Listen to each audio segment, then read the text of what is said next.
So this is my 92 Honda Acty Attack. I got it from Mitsui, but you can also get it from Cars of Japan or Japan Car Direct, which is a great place to get your car through auction. Super helpful guys, really easy to work with, and you can probably save some money. But I got impatient with this thing, and I wanted one with air conditioning that worked and the unicorn locking differential, which is the right button over there. This thing has just close to 60,000 miles. So it's I got it for around 2,100, and all together getting it here and all the fees is about 5,000. So if that's all you're interested in, it's about $5,000 to get this thing here. As far as how long did it take, it was about 2 months, just over. But I'm gonna go into the actual process that I went through and how I got this thing. There's many ways you can do it. I am not an expert by any means. This is my first. Am I gonna get another one? I don't know, maybe. But the way that I did it, if you're gonna get more than one, then you could look at the container option, which the container is about $3,000 to get shipped. There's a lot more to it. You're obviously buying more parts for more cars, so it'll cost more money. But if I was to get one again, I would go the same way that I did this time, because it wasn't that bad and it really wasn't that hard. After missing an opportunity on a sambar that had air conditioning and a logging diff, I came across this attack on Mitsui's website, and I figured, why not? I want to give it a shot. So I sent him an email on May 21st asking how much it was going to cost if the air conditioning worked and how long it was going to take to get here. Their answer was they're not going to list it if the air conditioning doesn't work, even if it does have the function. And which there are mixed reviews about Mitsui, and I figured that I would give them a shot because I wanted a Kei Truck. And I asked them how long, and they said about a month or two for it to get ready to move to the port, get on a ship, and then get over here.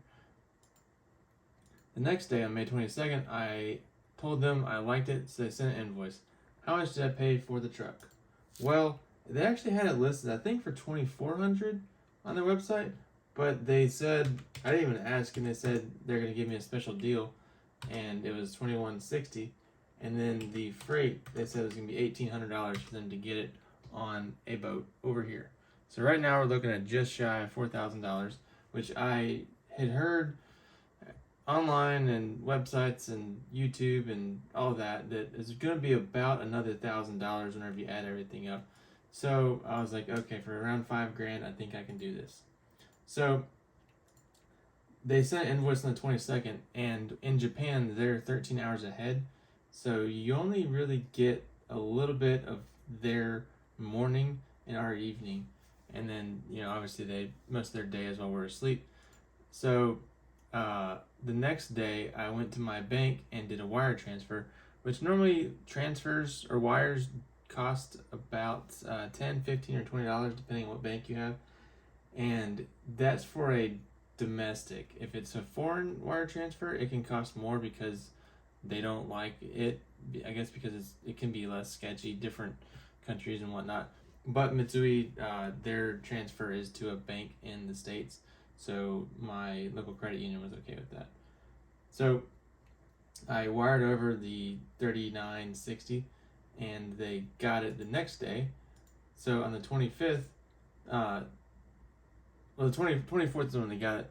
Then the 25th, they got all the paperwork together. They asked me who was importing it. So I woke up on the 25th, May 25th, wondering, am I going to import this, or am I going to have somebody else do it for me? So I spent the day looking and watching YouTube videos and figuring out, like, okay, can I import it by myself? Which I'm told that if the vehicle is under $2,500, you do not have to have a broker. So Mitsui, they recommended Dixon Smith as a broker. And so I talked to him, and they said that their fee is $250, which that means that there's like pretty much 3 pieces of paperwork, and there's more than that, but as far as what you have to sign, it's about 3 pieces of paperwork, and they do all the rest of it for you, which obviously they know they're doing. They're importers. That's what they do for a living. So I signed over power of attorney to them, and they were going to bring in my boat. So I let Mitsui know that, and the next thing was, how am I going to get it out of the port? So there's lots of options. You can get a TWIC card yourself. It's $100, and it's good for 2 or 5 years, I believe. And good luck going to the port. I've never been in like that before. You can hire someone with a TWIC card for $150 for the first hour, and then it can go up after that, depending on the condition of the vehicle you're pulling out and whatever port you go to. Sometimes different ports are just not that easy to work with, which that's part of the reason why I chose Jacksonville, is because lots of people on Facebook said that it was an easy port to work with, and it was about 6 hours for me. So I checked out Rock and Roll and talked to them, and they said for them to go in and get it and pull it out and put it in their yard, it was going to cost me $25, which that is not $25, $75. That is $25 less than it would be for me to get my own TWIC card, and I don't know if I'm going to get another truck or go to the port anytime soon. So I chose to do the TWIC pick because that way I can just go to Rock and Roll's lot and pick up my truck. So I let Dixon Smith know that that's who I was using, which that didn't really matter too much, but they got all their paperwork going, and I guess that's about a week and a half goes by, and Mitsui gave me estimates for a ship date. It had been, they said it was going to take about 2 weeks for them to get the paperwork together, and then obviously there's not a boat just sitting there waiting, or if it is, it needs to be loaded. So they emailed me letting me know that the ship was going to sail on June 17th. So I bought it. They got the wire transfer on the 23rd or 24th, and it shipped out on the 17th, which that is kind of a luck of the draw, just depending on where it's going and what ship it's going to be on and how full it is and when you get it in there. So on June 16th, the ship sailed, and before they said it was going to take about a month and a half once it's in the water to get here. So once it sailed, I asked them if there's any tracking for it. Well, it was the Hogue, and they sent me a link for Hogue's website, and I tried it, and it didn't work that great. But if you just type in the company and the ship that you are looking at, we found that Vessel Finder is the easiest to work with, because in that you can follow the boat.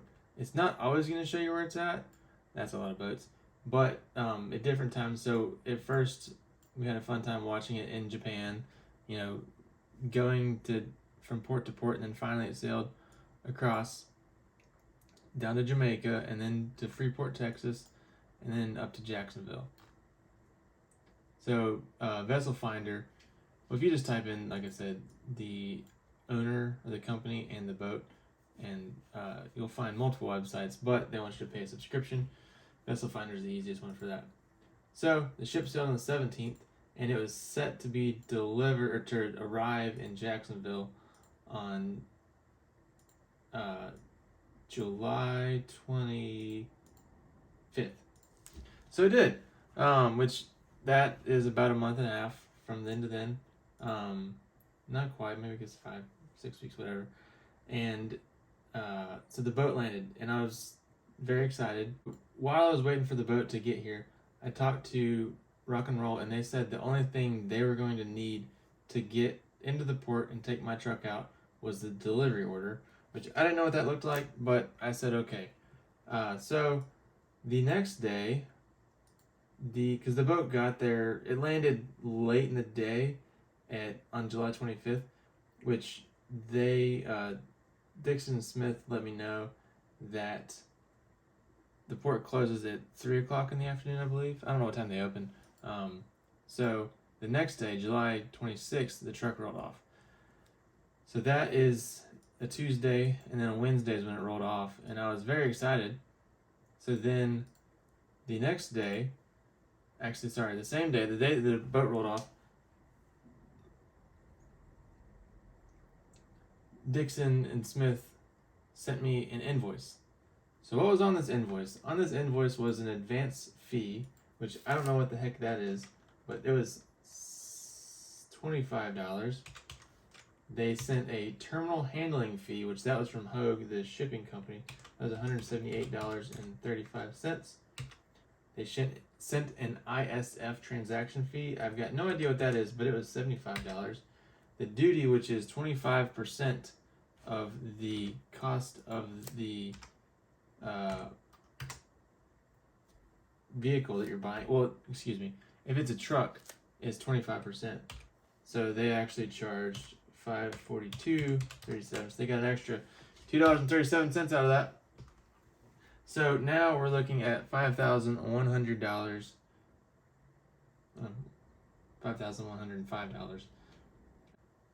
So Dixon needs to get paid for me to get my truck. So their options were ACH, wire, or Zelle. I wanted to do Zelle or credit card. With credit card, they were charging 3.5% and then adding another $18 to it, which I wasn't sure what that was. So I said, no, thank you. Zelle would be an option, but I didn't have that, and the banks that I bank with are small. So I ended up doing a wire again, which that wiring fee was about $15. So I wired them this, that, and that. And after I sent them a copy of the wire, then they sent me the EPA and DOT forms, which all I had to do is sign it. This is blank version. It's just saying, I think this one's just saying it's old, the 25-year rule for the vehicle. And then the other one is, I don't know what, you just sign it and email it back to them. So make sure that you have a scanner or a way to sign things and email it. So once I emailed that the day after it got on land, at about 5 o'clock, I got an email from Dixon Smith. It was just before 5, saying that the boat had cleared customs, and they emailed me the delivery order. So I instantly emailed the delivery order to Rock and Roll.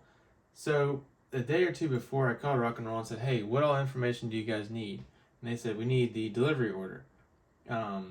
Also, I would recommend paying Rock and Roll before you get there, because they leave, well, if you're using them, they leave at 4 o'clock in the afternoon, and they need to get paid before you can get your truck off their lot.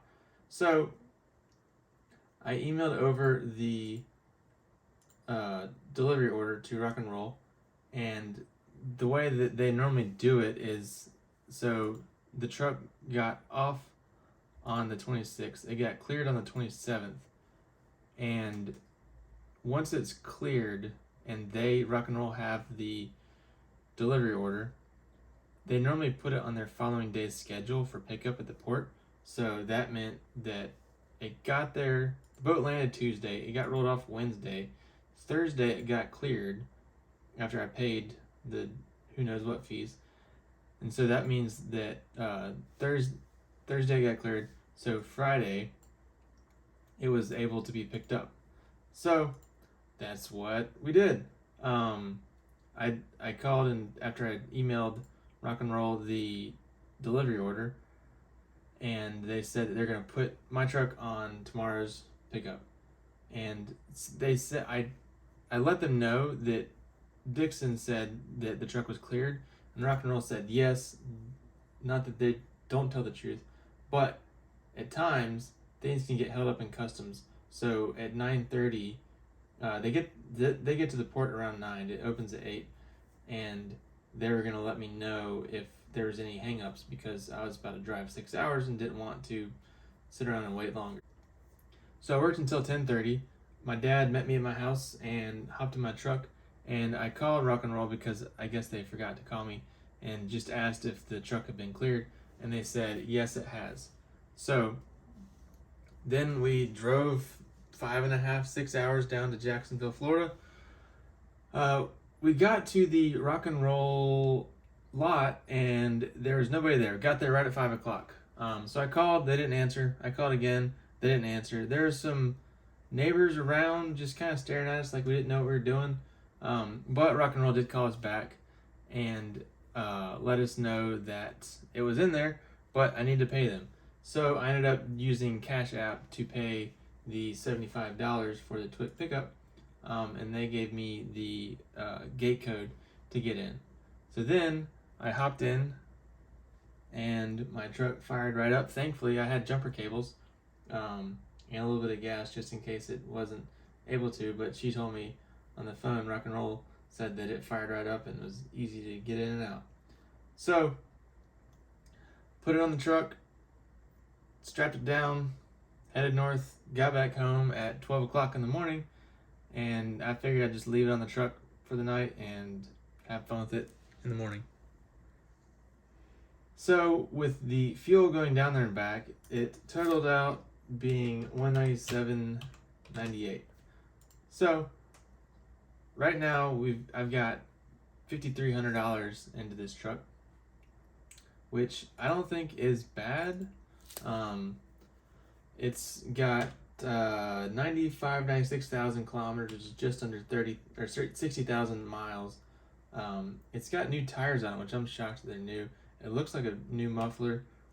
They did paint over some spots, and they did put some, like I could see that, which I knew it going into it, and I could see the surface rust, which I wasn't too concerned about the surface rust, but it was the air conditioning and locking diff were two things that I was very excited about. And a way to tell if it has the extra low gears is if it has this little ring around it. And with the acties, if it doesn't have that ring around it, chances are it doesn't have a locking diff, if that's something you're looking for.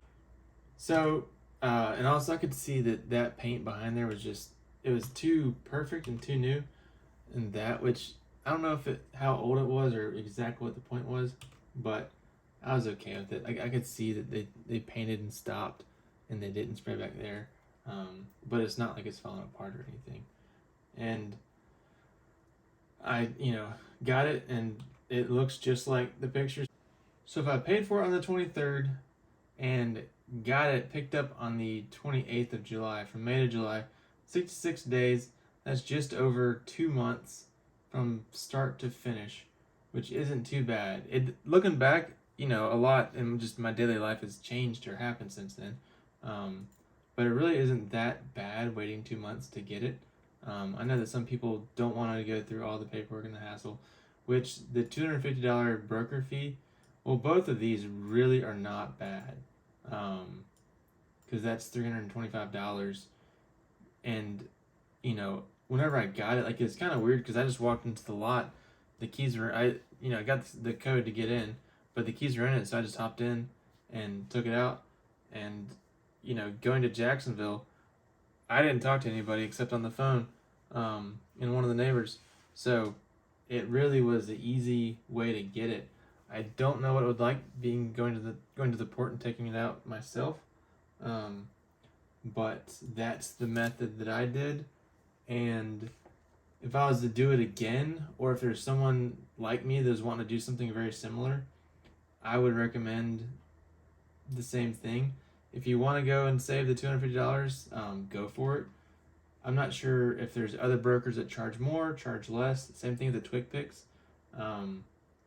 But I'll put links down below for Dixon and Rock and Roll, and you can ask them questions. They're super helpful. They answered all my questions. Didn't leave me hanging on anything, and I would recommend them again. So that wraps up how I got it, where I got it from, how long it took, and how much it cost. Would I do it all over again? Pretty much. The only thing I would do different would be to use Japan Auto Direct if I had more time, and they would save me some money. I would think I would, save at least $1,000. So maybe I can get the whole thing for $4,000, which that would be nice. More money for other projects. But pretty much the next step will be to get it registered with the DMV here in South Carolina, and that shouldn't be too tough. But I am excited, and I think this will be a fun little truck.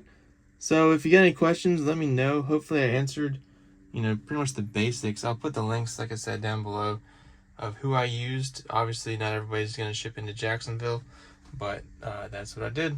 Appreciate you watching.